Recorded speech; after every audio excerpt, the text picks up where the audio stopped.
manipulate him. We have to change. Brother. We must change. Wpla. We must agree with him. There is no option. There's a funny story told, and I think this is a made-up story, and it's given different nationalities. We'll give it the British, Irish version. You know, there's a British warship, and suddenly on the radar, an Irish ID comes up, and the Irish say to the British warship, "You need to move. We're on a collision course." And the British warship says back, "Well, actually, no, this is Her Majesty's, you know, such and such and such, and we're a big, powerful ship. You need to move." Response from the Irish is this: "We're a lighthouse. Your call." And the point is this: if it was two ships, they could have debated it, but there was no debate. And that's the way it is. That's a made-up story, but it works. That's the way it is for our relationship with God. God is immovable. And God cannot change. If God could change, he would not be God. Right, dyna bregeth o'r YouTube Christian Sermons, channel dwi'n dilyn. Mae eisiau mi rando ar mwy o hynny. Ond dwi wedi deffro bore yma gyda, fysa rhai yn dweud panic, fysa rhai eraill yn dweud ffocws.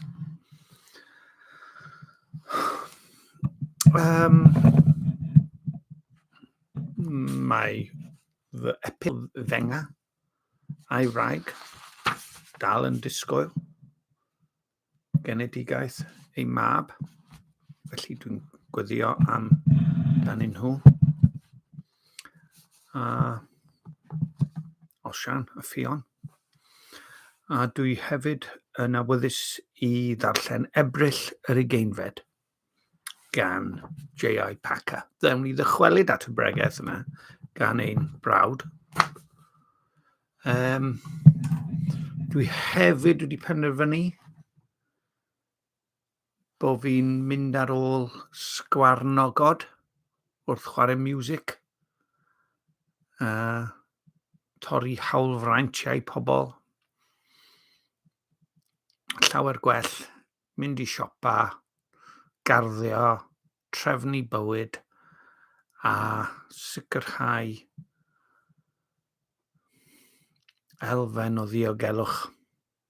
Yn sicrhau diogelwch ysbrydol. Mae Mrs P dal yn y gogledd. Dwi wedi siarad efo cwbl o gymdogion heddi ar y ffordd nôl o'r siop. A dwi hefyd wedi dechrau coginio y gair Cymraeg am parsnips, please.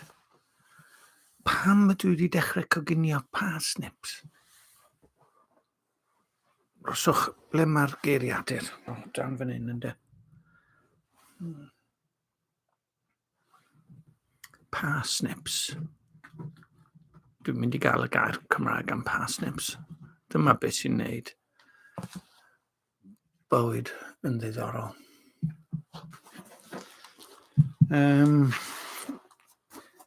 Parsnips.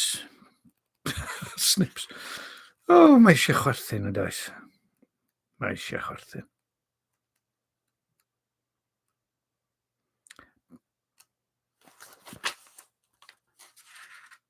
Pattern, patrwm, pasture, porfa, partly, rhannol, parsnips,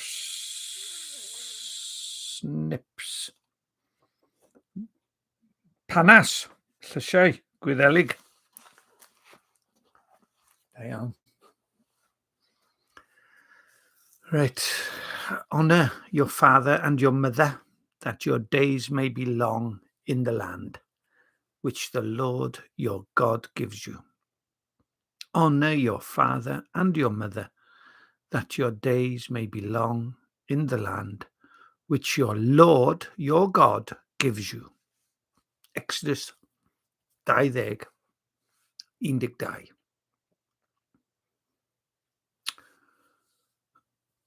The way we behave as children and parents is a prime test of both our humanity and our godliness. Love. The caring love of parents who respect their children and want to see them mature. And the grateful love of children who respect their parents and want to see them content is our great need here. Love is our great need here. In these days, it is urgent that parents and children together relearn the ways of Christian family life. In the West, yesterday's extended family has shrunk to today's nuclear family. Ac erbyn hyn, wrth gwrs, mae'r teulu yna yn brysur cael ei ddadfeilio. In the West, yesterday's extended family has shrunk to today's nuclear family. Social security and community affluence has reduced the family's importance as an economic unit, and all this has weakened family relationships. Parents are too busy to give time to their children.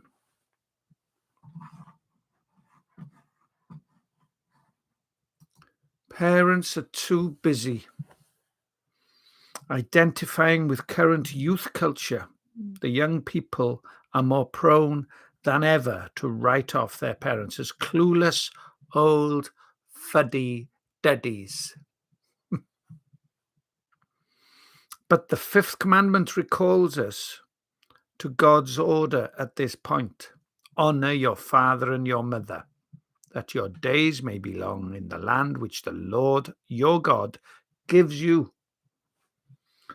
Honoring parents means respecting them for their office and their relationship to us, whatever we may think of their personal limitations or private lives.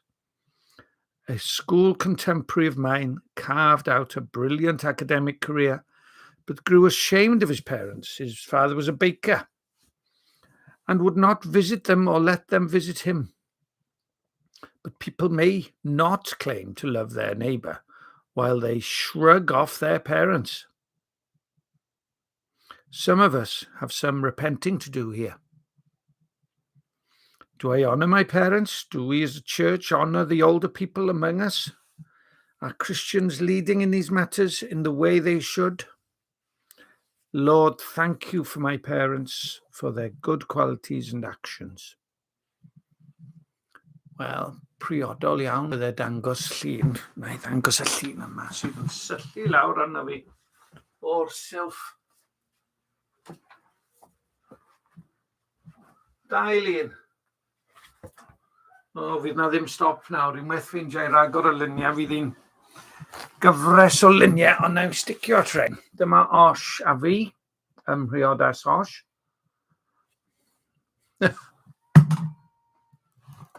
A dyma Osh a mam gi, Eidlis Pritchard. A mae hwnna yn special. Nid oherwydd y capa Kit Cymru, ond oherwydd yr hug. Boes bach, mae hwnna'n bwerus yn dydi. Cariadon fi. Diolch, mam. Diolch, Dac. Hyfryd. So, o'n i yn y siop ddoe. There's this McDonald's culture sydd gyda ni, dydi? What do you want? Do you want a Happy Meal or do you want a big meal? Yeah. You can have a Happy Meal if you want to, but if you can eat the big meal, you can have the big meal. Hang on, I want to buy some in here. Yn y cyfamser, roeddwn ni'n chwilio am CDs ar bris gostyngol. Gostyngol. So, tin brychein o y trawst oedd lygad dy hun, Mr Pritchard. Yes. Yes. Be di'r hysbysebniad sydd ar teledu nawr? Llam hyd yn oed i chofio fe. Dyna pa mor dlawd yw fy nghof. Diolch beth na allai gofio fe. Be di enw yr un sydd yn dweud siopa dewch gadewch i ni roi'r bwyd i chi trwy'r drws. Yr un efo'r enfys. Beth yw e? Dwedwch wrtho fi yn y blwch sylwadau. Nawr. Mae rai bod rhywun yn gwrando. Is rhywun yn gwrando? Ifan, wyt ti'n gwrando? Na. Mae Ifan yn brysur yn magu i deulu. Ie, wir. So, nôl â ni at ein brawd. Na i ffeindio'r manylion nawr. Hold on. Y brawd yw, enw'r brawd yw Mark Fitzpatrick. Da ni'n ymuno hanner ffordd trwy'r bregeth. We must change by the very nature of our creaturehood, of our status as creatures, of temporal beings. We must change. It's illogical to have it any other way. It's a present judgment, verse 10. The day has come. The morning has gone forth. In other words, it's already here. It's happening. It is now. The rod had blossomed. There's no way back. Two reasons are given for judgment in verses 10 and 11. Pride and violence. Do we not see that in our day? Sin of pride, where pride is boasted of.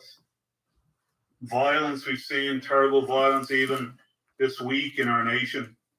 Apparently, we looked this up, apparently there's again, I think our calculations were right. There's a woman killed every 24 days in this country. Violence has risen up. We need judgment. We need judgment. You see the devastating consequences of judgment in verse 11. None shall remain, nor their multitude, nor of theirs, neither shall there be wailing. Aroswch, dwi eisiau sicrhau bod ni'n gwybod lle da ni. And evil in verse 5. The end. Ni'n mynd nôl at y dechrau.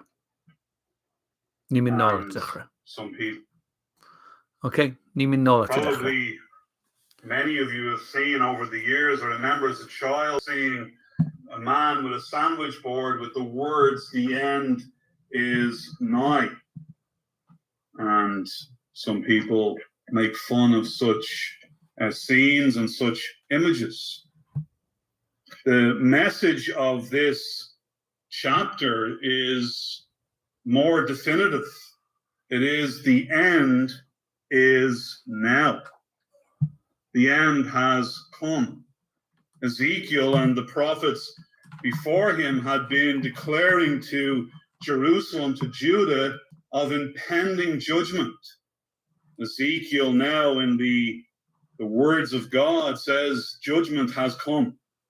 Judgment is not only near, judgment has arrived. And this judgment in the chapter is described by the following phrases. It is called the end in verse 2 and verse 6. It is called an evil in verse 5. It is called the morning, the time, the day of trouble in verse 7. It is called the day, the blossoming rod in verse 10. Again, the time and the day, verse 12. In verses 14 and 15, it's called the trumpet, the sword, the pestilence. Verse 19, it's called the day of the wrath of the Lord. And in verses 25 and 26, it's called destruction and mischief. It can be difficult to read these chapters. As we said already earlier on, this chapter really is continuing from the former chapter, chapter 6. The prophet here in chapter 7 seeks to press home to the hearts and minds of his hearers that there's no more space left for any carelessness or indifference. Repentance must be now. Where are we? As Paul writes to the... There. Iawn, Tommy. Sut wyt ti? Not too bad. Dwi'n cael 2 awr Ti'n nôl?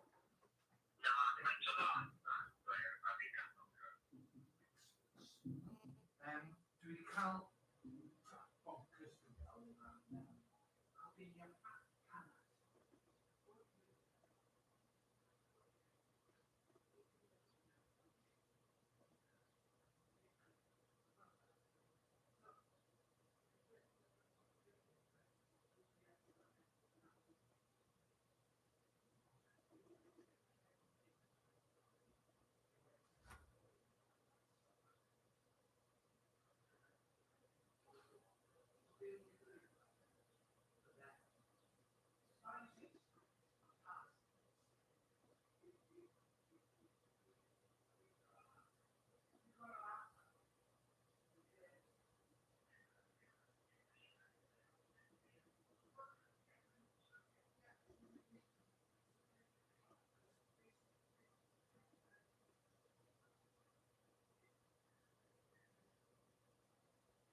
good. Diolch. Da iawn. Pwrpas dros ben. Goodbye. Cheers. Cheers. Right. Da iawn, nôl â ni. Pa benod eseciel yw hwn? Pa benod? Oes na fanylion sy'n gallu helpu ni? Oh, come on, Hill. Right, dwi'n ymddiheurio am yr... lle mae'r manylion hwn nawr te? Show more. Now the end has come. Here we go. Now the end has come upon you. And I will send my anger against you. I will judge you according to your ways, and I will repay you for all your abominations. Ezekiel 7:3. Right, so Ezekiel 7:3. Diolch yn fawr. Dylwn ni fod wedi wneud hwnna cyn nawr. Corinthians in those words, now is the accepted time. In other words, not that it's okay now and maybe okay tomorrow, but now is the unique accepted time of salvation. People live in the folly and the foolishness of thinking, I'll put off religion, I'll put off repentance to a later date. I'll live the way I want now, and eventually then I will repent. Ezekiel has no truck with such idea. He says to the people, the judgment that has been prophesied through Isaiah and Jeremiah, and they give time to the people, there is no more time. This judgment is imminent. This judgment is at your door. This judgment is in your face. In this chapter, we will see 5 main headings. We'll see the end is now in verses 1 to 6. The end is near in verses 7 to 15. The escape is feeble in verses 16 to 19. The end of the temple in verses 20 to 22. And the end of all things, or everything, in verses 23 to 27. One of the chief problems with people is they think that things will continue. That things will continue as they have been. That really, there's no need to worry. We'll sort things out there. We'll return to normality is one of the phrases that is used in our day. People live in a kind of a dream, a kind of a false assurance that things are going to get better. People say, I've heard people saying in recent weeks, there's a better day coming. That's not the message of the scriptures for those who do not believe God. The message of the scriptures is that a worse day is coming. This is not popular, of course, and we lose friends with such a message. Ezekiel lost many friends, Jeremiah and Isaiah and all the prophets and indeed the apostles, who most of them were slain for their preaching. When Wycliffe back in the 14th century was sending out the Lollards, they would spend their time, the Lollard priests would spend their time writing out at least the text, the whole text of the New Testament by hand. And he would go out to preach in the countryside of England. For many of them, their first sermon was their last. The message of the scripture is not popular. Even as believers, we read such a chapter and we might be tempted to say, I need something a bit more encouraging. I need something a bit more uplifting. I feel down. I need something better than this. Well, brothers and sisters, there's nothing better than the Word of God, and nothing better than the truth. The truth is what we need. In a day of where truth has fallen in the streets, to use the prophetic phrase, we need to exalt the truth. We need to proclaim the truth, all the truth. Again, Paul, in his confidence when he's speaking to the Ephesian elders in Acts 20, says that his confidence was rooted in the fact that he had declared to them all the counsel of God, that he withheld nothing that was good for them and necessary for their souls. So let's look at this chapter together. We'll just walk through the chapter. We'll look at these 5 headings and the points that are contained within these main chief points in the chapter. Verses 1 to 6, the end is now. How did they know that the end had come? It wasn't by looking, because even as Ezekiel preached, people would look out the window and said, what do you mean, Ezekiel? Look, everything looks well. Everything is fine outside my door. The reason why Ezekiel knew that the end had come is because God had said it. It is, moreover, the word of the Lord came unto me, saying. As believers, we do not judge things based upon what we see. based upon the physical. The Apostle Paul could say, we walk by what? Faith and not by sight. In other words, we trust what God says to be the state of affairs. We look at the word of God and we trust that man has it wrong and God has it right. So above all, we must trust God above our senses, above our reasoning. And of course, the Age of Reason, written by Thomas Paine, and that whole ideology that grew up a couple of hundred years ago, that everything is about the intellect of man, man figuring out things, and intellect was elevated to the chief place. Yes, we use our intellect, but intellect is not the chief thing. God's truth is the chief thing. Intellect is but a means of learning the word of God. It is not the thing to be worshipped in itself, but also to whom the end had come. In verse 2, it says, unto the land of Israel. Peter says in 1 Peter 4, verse 17, that it's time for judgment to begin. Where? At the house of God. And of course, if it begins with the house of God, where will the unrighteous and ungodly be or appear? We as the church, we must be judged by the word of God. As we stood in the city center yesterday, most of the people were apathetic. We just look like some weird group standing there. To them, we are less than relevant. But we understand that the word of God is the most relevant thing in this world. There's nothing as relevant as the word of God. And therefore, as we come here this morning, we come to be judged by the word, to be ruled by the word, and to worship the word of God above all other thoughts, above all other ways. But notice also the equitable justice of this end in verses 3 and 4. It is according to thy ways and all thine abominations, I will recompense thy ways and thine abominations. God's justice is perfect. And this is why this chapter is encouraging. This chapter is encouraging because God is not only a judge, but a perfect judge. He gets all things right. In fact, when Paul is describing the gospel in Romans 3, and I think it's verse 26, and when he talks about God justifying the ungodly, Paul puts it this way, that God may be just and the justifier of the one that believes in Christ. We worship God because he's not like a human judge that can be bribed or can be swayed by opinion.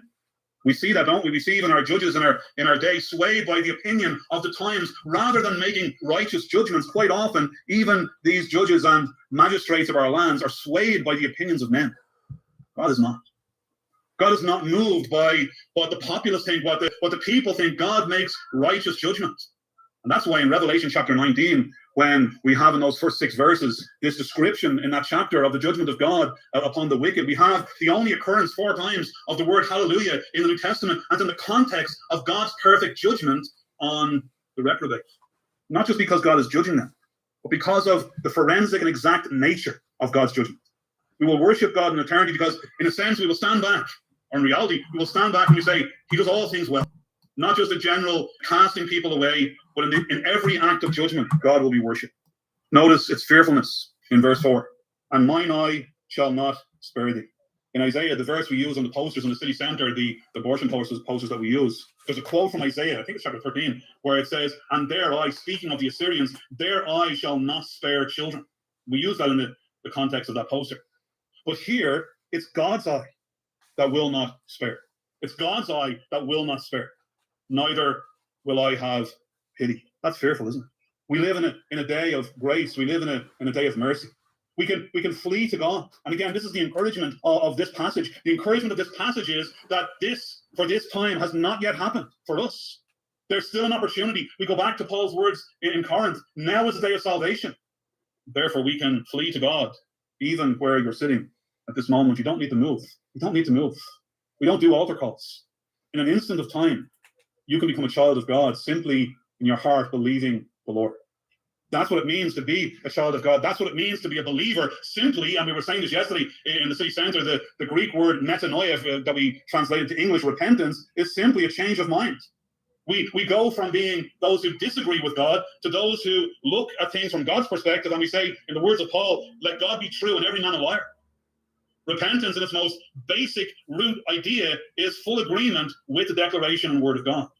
The purpose of this judgment, and this phrase at the end of verse 4 is repeated at least 3 times in the chapter, and ye shall know that I am the Lord. That is, according to the Lord Jesus Christ, the definition of eternal life.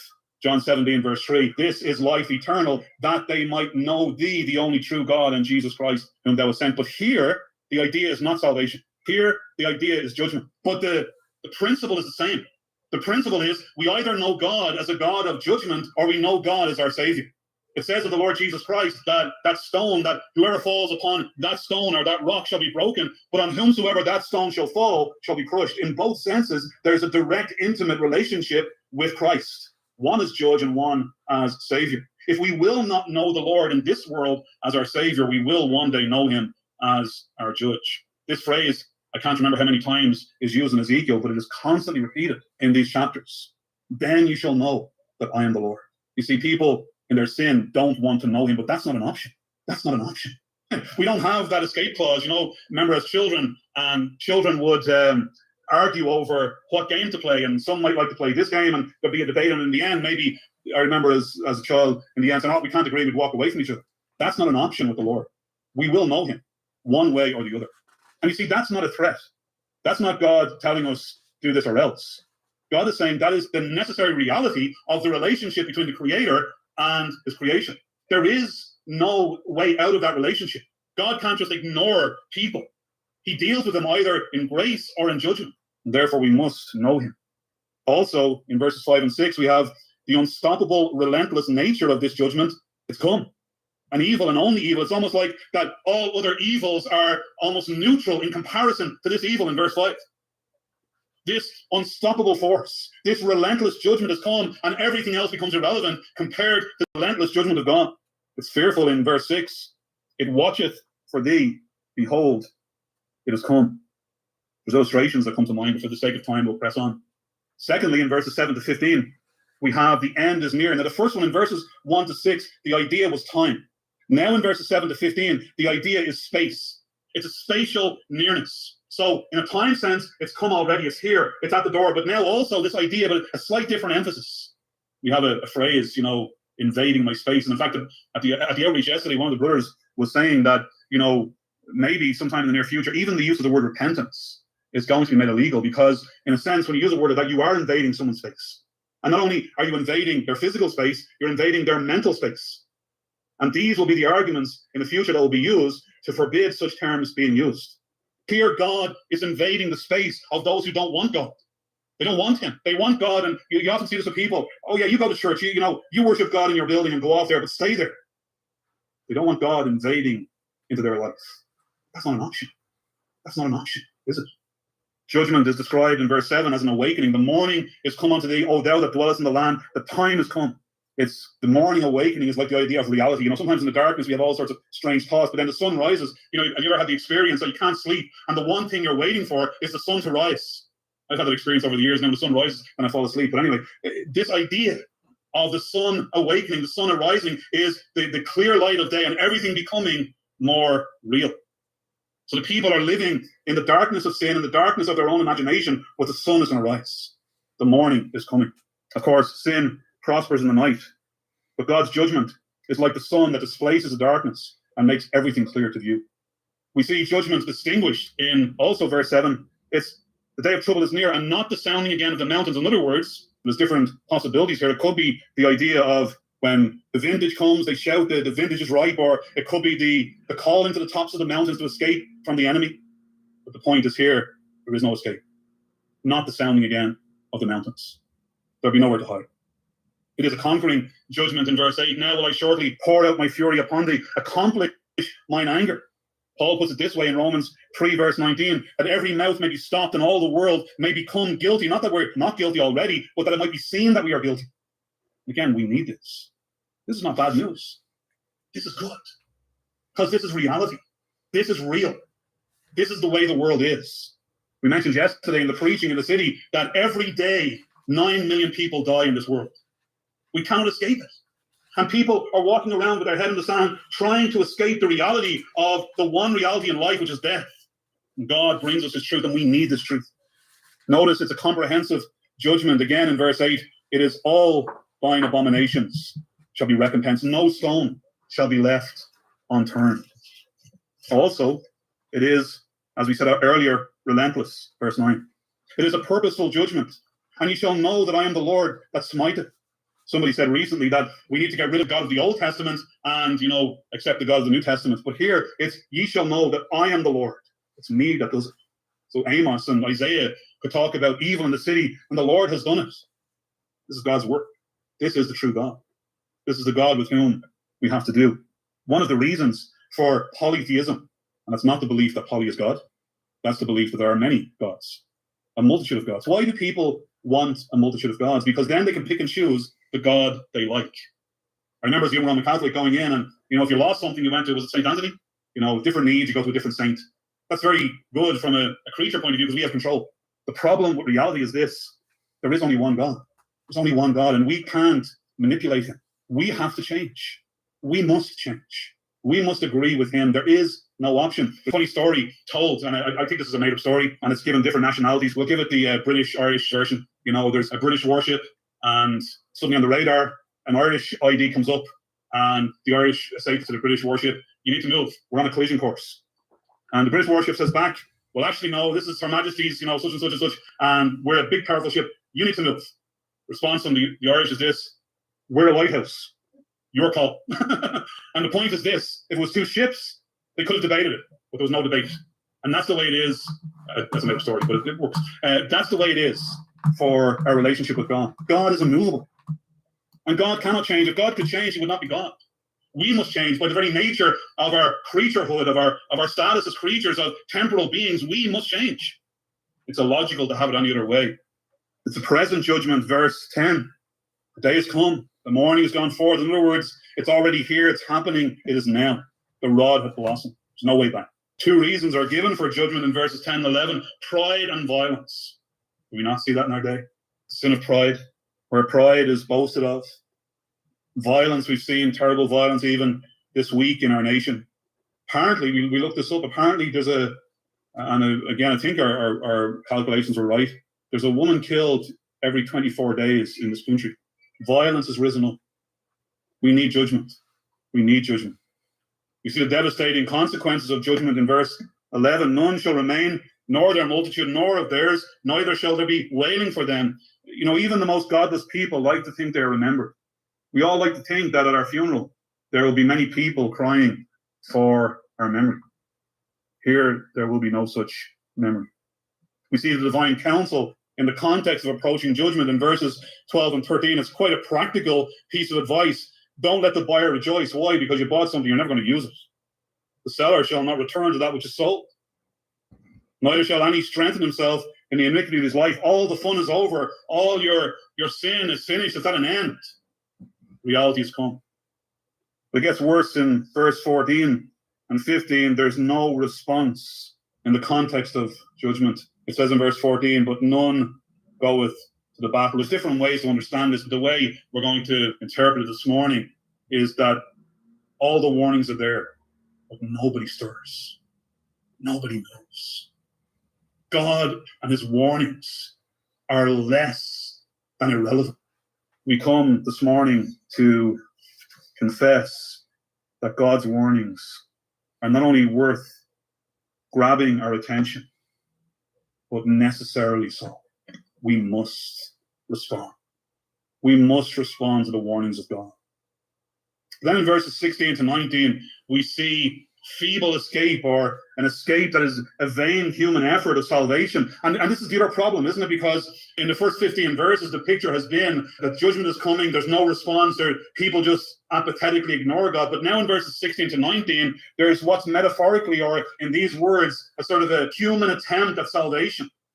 So in verse 16, there's some level of escape, but only to the mountains where they wander like doves in the valleys and so on.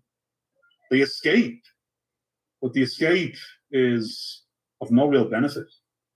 Their knowledge of sin doesn't lead them to salvation. It just leads them to grief and mourning. You see, grieving over sin in verse 16 does not equate to salvation. People grieve. I remember working in a certain place, and a colleague came to me and said, I'm such, I don't go into detail, but he confessed his sin. He said how much he hated his sin and how much of a sinner he was, but that's where it stopped. You see, it's not just about knowing how sinful you are. It's about that knowledge leading you to the source and the place where your sin is dealt with. The resulting weakness in verse 17, sin has a way, and rejection of God and rebellion from God literally has a feebling effect. The knees, the hands are feeble, the knees shall be as weak as water. And when we live in sin, it drains us of our energy. We see the opposite in Psalm 92, at the closing verses of Psalm 92, where the old, those who are in the house of God, they flourish, they blossom, they bring forth fruit in old age. But here, the sinner is seen as feeble and weak as water. The necessary shame is in verse 18. Yes, they gird themselves with sackcloth, which is the imagery of repentance. Horror shall cover them, and shame shall be upon their faces, and baldness upon their heads. In other words, they have the emblems, the symbols of repentance. So the application of that today would people be, well, I go to church once a week. I have the symbol of repentance. I have the appearance of repentance. Also, they cast aside all they trusted and all that they've given their lives for. In verse 19, their silver is in the streets, their gold is removed. Their silver and their gold shall not be able to deliver them in the day of the wrath of God and of the Lord, and everything that they put value in, their new car, their new house, their 4 holidays a year, whatever it is, none of this in the day of judgment becomes of any use. They trusted in uncertain riches. Whereas the scripture tells us that we are redeemed not with perishable things such as silver and gold, but with the precious blood of Christ. We need to have a biblical economy. See things and value things. You know, the jeweler, not that I've ever had much experience in this, I've gone to jewelers with precious stones, but what do? They take out their light glass thing and they look closely. We need to look closely. We need to look closely at what really matters, at what really is valuable. What's valuable this morning is to know the Lord. Isaiah has the same idea, doesn't he? In Isaiah 2, verse 20, he says, in that day a man shall cast his idols of silver, of gold, in which they made each one for himself to worship, to the moles and to the bat. And finally, on this third point, notice the emptiness of sin. They shall not satisfy their souls, neither fill their bells, because it is the stumbling block of their iniquity. Sin does not satisfy. Sin is not good for us. There's lots of bad food that gives a temporary sense of being filled, but it's not good for you. Personal experience in that area. It's not good for you.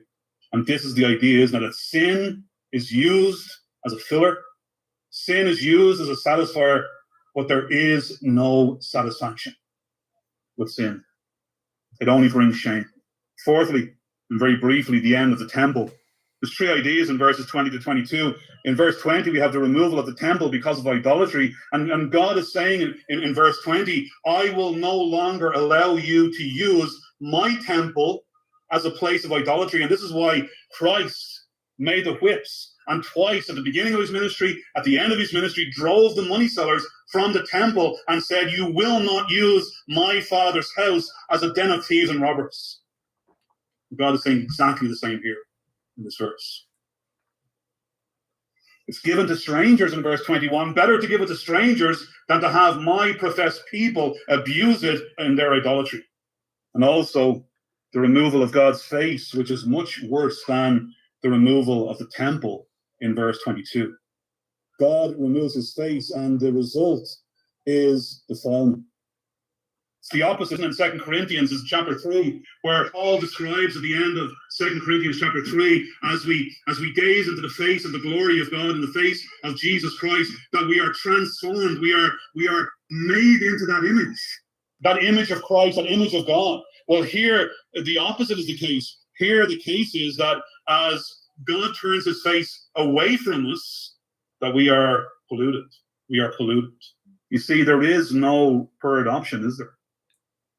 There is no third option. We are either made more into the image of our God, and in the words of Wesley, changed from glory into glory, which is based on those verses in 2 Corinthians 3, or we are more defiled by having no relationship with the Lord. Lastly, we have not just the end of the temple, but the end of all things in verses 23 to 27. We have the end of freedom. Verse 23, make a chain. Again, because of the crimes of violence, make a chain.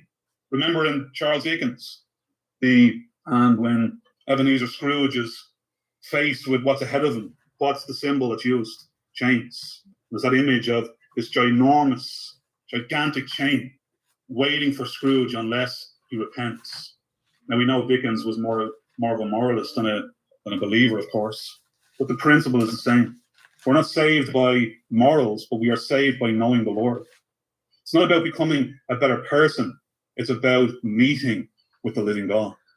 The end of freedom, the end of property they shall possess. That is, the heathen will possess their houses again, that which they thought was their possession. There's no such thing. Get this. There's no such thing in the ultimate sense, in the real sense, as ownership.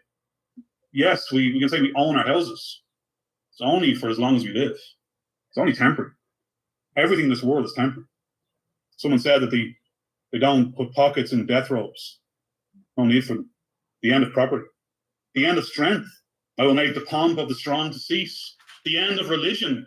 The end of their religion. Their holy places shall be defiled. The end of peace. Verse 25, destruction cometh. They shall seek peace, and there shall be none. You see, people want peace, but they don't want the God of peace. John MacArthur so well said that all the blessings of Christ are not to be found in themselves. In other words, love, joy, peace, patience, self-control, all those fruits of the fruit of the Spirit is not to be found by individually seeking those things. And this is the problem with Eastern mysticism, Buddhism, and Hinduism, all those religions that seek these inner peace, these inner joy, whatever it is. They cannot be found in themselves, but they're all found in a relationship with the Lord Jesus Christ. Every one of them is found in him. The end of preaching. Maybe some of you are saying when. The end of preaching, verse 26. Mischief shall come. Rumor shall be upon rumor. Then they shall seek a vision of the prophet, but the law shall perish from the priest and counsel from the angels. A time will come when those people who ignored the priest, who ignored the prophet, they will go and there will be no message. The end of the people, from the king right down to the whole nation, in verse 27. The king shall mourn. The prince shall be clothed with desolation. The hands of the people of the land shall be troubled. From the top to the bottom, the end of all. And finally, the reason and purpose of all this, I will do unto them after their way, and according to their deserts will I judge them, and they shall know that I am the Lord. May the Lord enable us to know him, not as our judge, but as our Savior.